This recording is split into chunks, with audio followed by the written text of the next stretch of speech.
Unemployment is understandably one of the many factors contributing to the feelings of stress and anxiety during this time. May 1st, today, marks the first day of Mental Health Awareness Month. And tonight I'm joined by family therapist Kim Crawford to take an in-depth look at how coronavirus is taking a toll on our mental health. Thanks for joining us tonight, Kim. Thank you. So I'm just going to start here with this. It's kind of open-ended, but tens of thousands of Alabamians are unemployed. Many of them are still waiting financial help from the state. What kind of an impact has it had on people's mental and emotional well-being? Oh, I think the people that said it correct. It's a huge impact on their anxiety, their depression.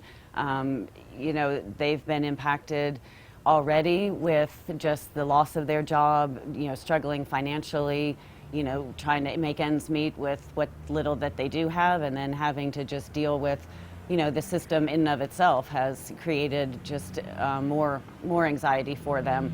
It's something that's completely and totally out of their control, just with everything else that's gone on, with the coronavirus. And so that in and of itself has created a whole lot of anxiety. Sure.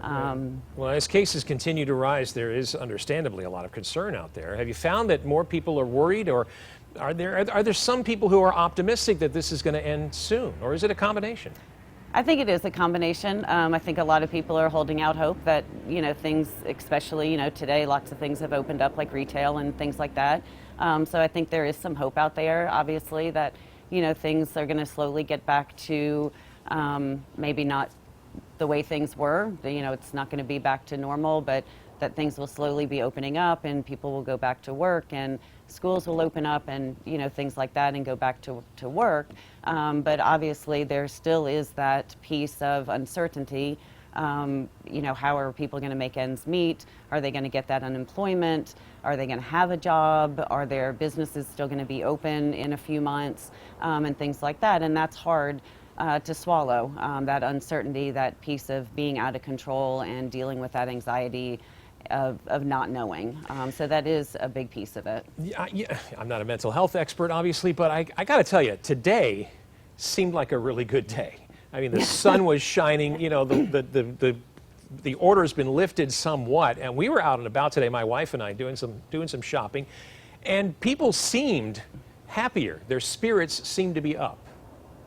Yeah, and I think being able to get out there, and of course, the weather being beautiful certainly, helps, and being able to get out there and kind of feel like you can do something, and go about and go shopping and things like that.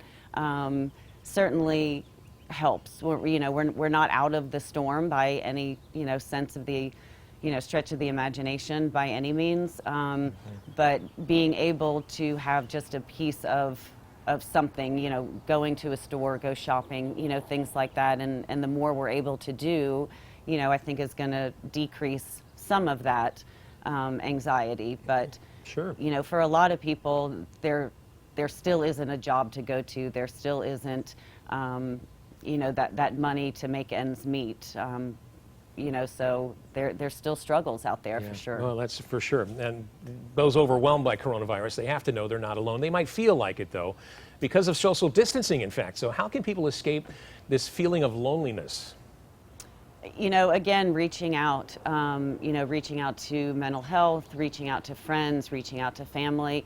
And you're right, people do feel alone, but we're not alone in this. Everyone's going through it, but it's gone on for weeks on end, so you're cooped up in your house. We haven't been able to go out and do things as a group with friends, going to restaurants, going out, having parties, things like that, so you do feel isolated.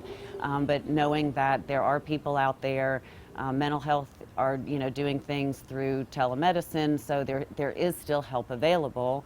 A lot of places, like the agency where I am at Family Services, we're even doing things, free of charge.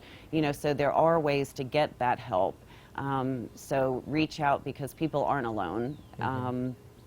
But it is difficult for sure. Sure. You mentioned the telemed and your agency. What are other resources available now to people to keep their mental and emotional health in shape?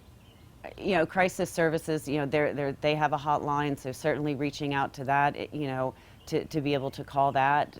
You don't want to struggle alone. So if if you don't have somebody that you feel comfortable with as a friend, as a family that you can reach out to in crisis, you know, call that crisis hotline. There is always going to be someone on the end of that telephone to reach out to. Mental health center, you know, Wellstone is available. So there are agencies out there that can help.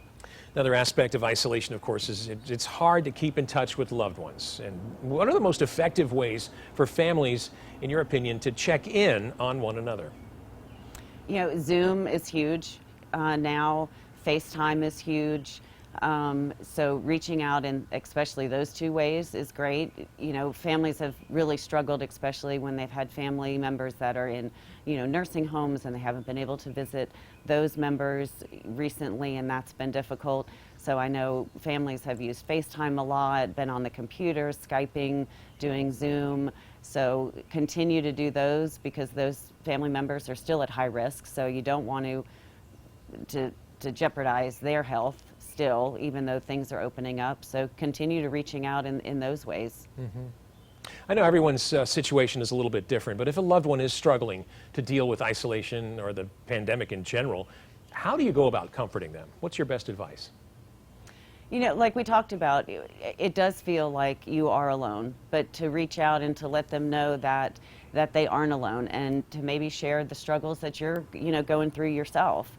The things that you're struggling with, whether it's, you know, having the kids home all day, or, you know, working from home and how difficult that is, or the things that you've heard, you know, your other friends say or your family members, and just letting them know that, you know, it isn't a cakewalk and that maybe you're struggling too. And I think a lot of people want to kind of put on that face that things are okay. You know, we see that in social media, not just during this time, but just in general. People like to put on that face that everything is wonderful and great, when in reality maybe it's really not.